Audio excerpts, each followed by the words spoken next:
Di era 1940-an, Tegal pernah dijuluki sebagai Jepangnya Indonesia.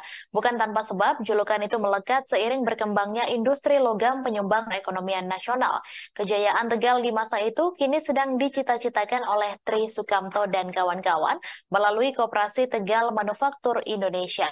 Mereka di bawah binaan dari Yayasan Dharma Bakti Astra dengan menaungi sebanyak 23 industri kecil menengah di Kabupaten Tegal terus memperlihatkan progres. Informasi selengkapnya akan disampaikan langsung oleh wartawan Tribun Jateng, Fajar Bahrudin, yang kini sudah terhubung bersama kami. Silakan rekan Fajar. Ya, terima kasih Mei. Jadi Koperasi Tegal Manufaktur Indonesia ini memang dalam 5 tahun terakhir ya memperlihatkan perkembangan dan progres yang cukup signifikan.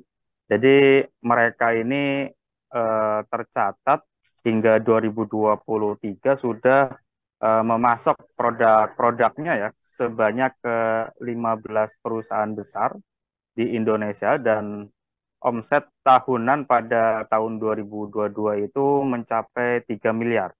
Dan sedikit saya jelaskan bahwa Koperasi Tegal Manufaktur Indonesia atau Koperasi TEM ini memang menginginkan sekali bahwa bisa mengembalikan kejayaan istilah Tegal Jepangnya Indonesia yang sempat masyhur pada tahun 1940-an. Dan mereka ini merupakan koperasi binaan dari Yayasan Dharma Bakti Asra atau YDBA. Dan hingga saat ini tercatat ada sebanyak 23 industri kecil menengah yang ada di bawah naungan koperasi ini. Dan mereka mempunyai alamat sekretariat di kawasan lingkungan industri kecil atau LIK Takaru yang berada di Jalan Raya Pantura, Desa Dampia, Kecamatan Keramat, Kabupaten Tegal. Dan memang koperasi ini bernama koperasi ini secara resmi baru sekira 5-6 tahun lalu pada 2018. Sebelumnya mereka ini bernama kelompok usaha bersama ya, dan pada tahun 2018 itu juga mereka mulai dibina oleh YDBA. Nah, dari modal yang semula itu hanya 10 juta pada 2002 kemarin, omset mereka mencapai 3 miliar seperti itu. Dan untuk mereka saat ini menjalin kerjasama kepada 15 perusahaan besar, antara lain itu Astra atau PLN, dan termasuk industri-industri yang itu merupakan komponen otomotif atau yang memproduksi kendaraan sepeda motor atau mobil ya.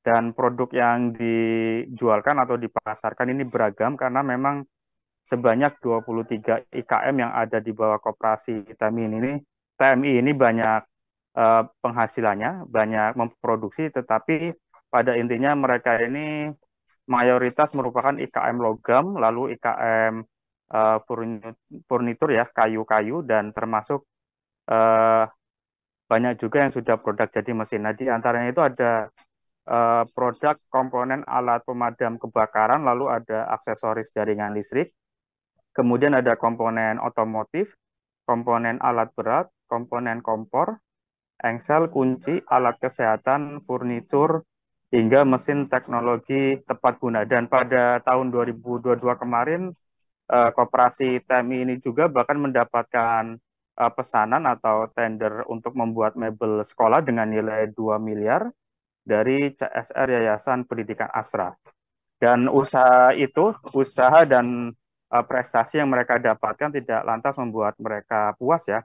Kami sempat wawancara dengan Ketua Koperasi TMI, Bapak Tri Sukamto. Jadi masih ada target yang mereka inginkan, di antaranya yaitu ingin mengekspor produk-produk dari IKM yang ada di Tegal ini hingga ke mancanegara. Dan mereka menargetkan 2024 itu sudah mulai melakukan ekspor seperti itu. Sehingga pada 2005, maaf, pada 2024 itu sudah melakukan ekspor, sehingga pada tahun 2025, 2026, dan seterusnya produk-produk yang diekspor itu semakin banyak.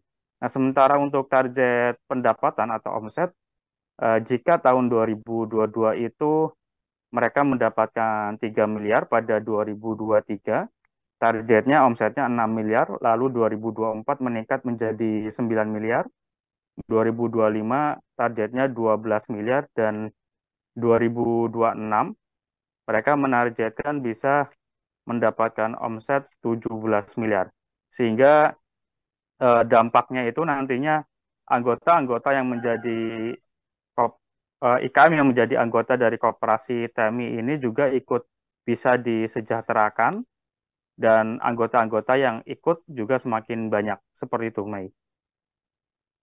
Baik, terima kasih rekan Fajar atas laporan Anda, dan Tribuners wartawan kami juga telah menghimpun wawancara dengan Ketua Koperasi TMI berikut tayangannya untuk Anda. Tegal Manufaktur Indonesia sebelumnya bernama Kelompok Usaha Bersama di tahun 2016 sampai dengan 2017. 2018 kami legalisasikan menjadi Koperasi Tegal Manufaktur Indonesia.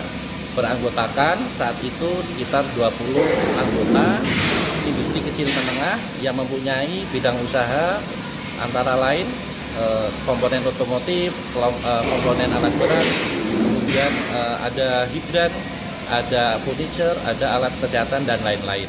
Koperasi Tegal Manufaktur Indonesia memang dibina oleh YDBA dari tahun 2018.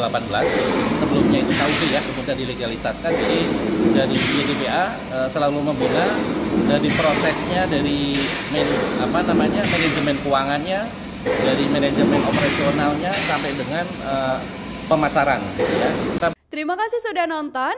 Jangan lupa like, subscribe, dan share ya.